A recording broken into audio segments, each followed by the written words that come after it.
Welcome to my channel. Today we are going to be unboxing and reviewing Whisper My Name Again by T. Kingfisher. This is a 2022 release from D.O. Books. This is a 336-page hardcover that will also be available in paperback and ebook format. I am always happy to see more diverse representation in fantasy books, and this one features a main character who is a non-binary trans person, which I am definitely here for. The cover of this book is absolutely stunning. It reminds me of a movie poster and features a couple kissing under the mistletoe with the mountains in the background. Overall, the design is really beautiful and well done. Now, I need to quickly interrupt this unboxing because I just realized how long it has been since I posted my last video, and I am so sorry. Basically, what happened was my partner got very sick, and I had to take some time away to focus on taking care of them. Luckily, they're redoing much better now.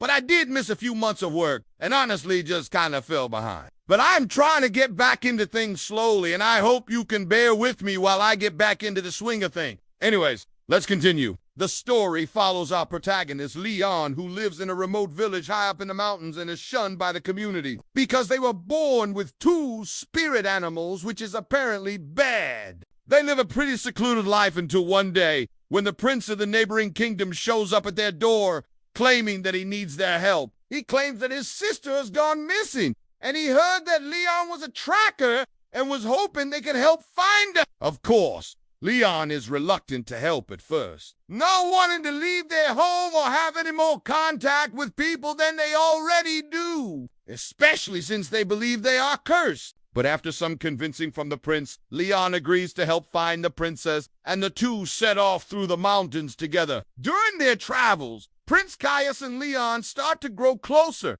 but Leon starts having visions of death wherever Caius goes, which of course makes Leon feel even more depressed and even more like they are cursed. They try to stop helping Caius, but he refuses to listen and wants Leon to keep trying to track his sister. Eventually, Leon is able to successfully track down the princess, and the two princes set off to rescue her. However, during the rescue, Leon is almost killed, so Caius takes them back to his own kingdom to recover. Once there, Leon learns about the prophecy that foretold the coming of the two and how they are actually supposed to marry the prince in order to save the kingdom. Now, to be completely honest, I thought this book was okay overall. I enjoyed reading it, but I didn't love it. It started off pretty slow, and I think that's mainly because Leon is such a recluse and doesn't really interact with anyone. That made it a little bit difficult for me to connect with them. I would have liked to see more character development for them and maybe seeing more of their life before they were shunned by their village. I do like how we get some world building from the prince showing up at Leon's door, though. We get to see how Leon interacts with others and how they deal with being an outcast. Also,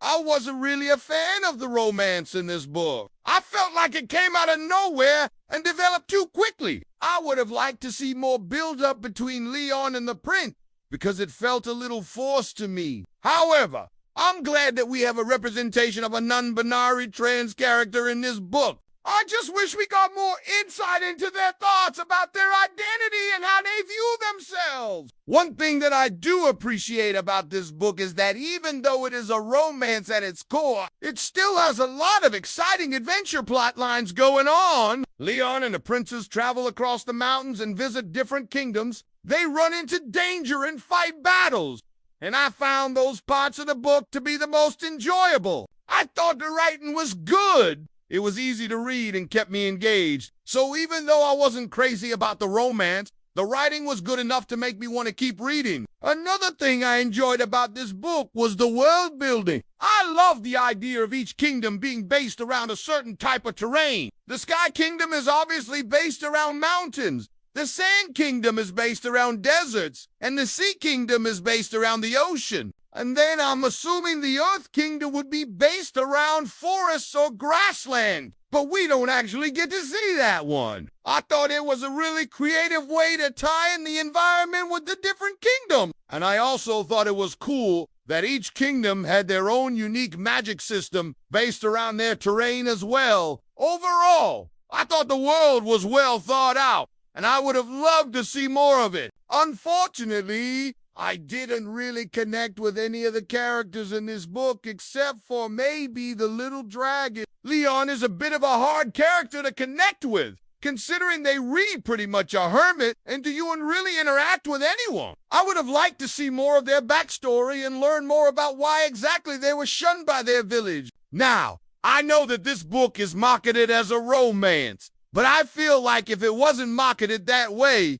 it could also easily be marketed as an adventure fantasy as well. There's a lot of action and plot twists that I didn't see coming. For example, the fact that the princess was actually working with the villain the whole time was a big surprise to me. I didn't see that one coming at all. I also thought it was interesting how the kingdom used the power of belief and faith in their religion to create their magic. It gave the magic system an interesting twist and made it stand out a little bit more. However, I do have to say that I thought the ending was kind of abrupt.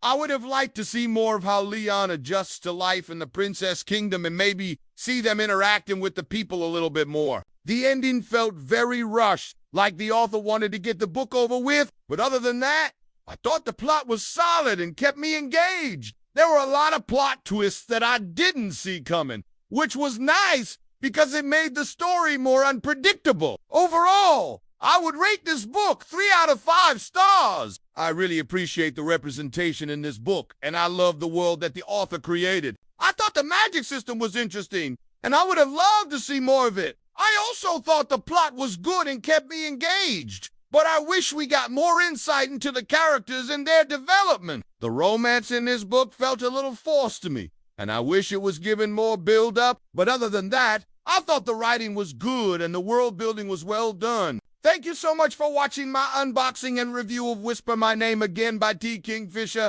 If you enjoyed this video, please hit that thumbs up button below and consider subscribing to my channel. I hope you have a great day, and I will see you in my next video. Bye!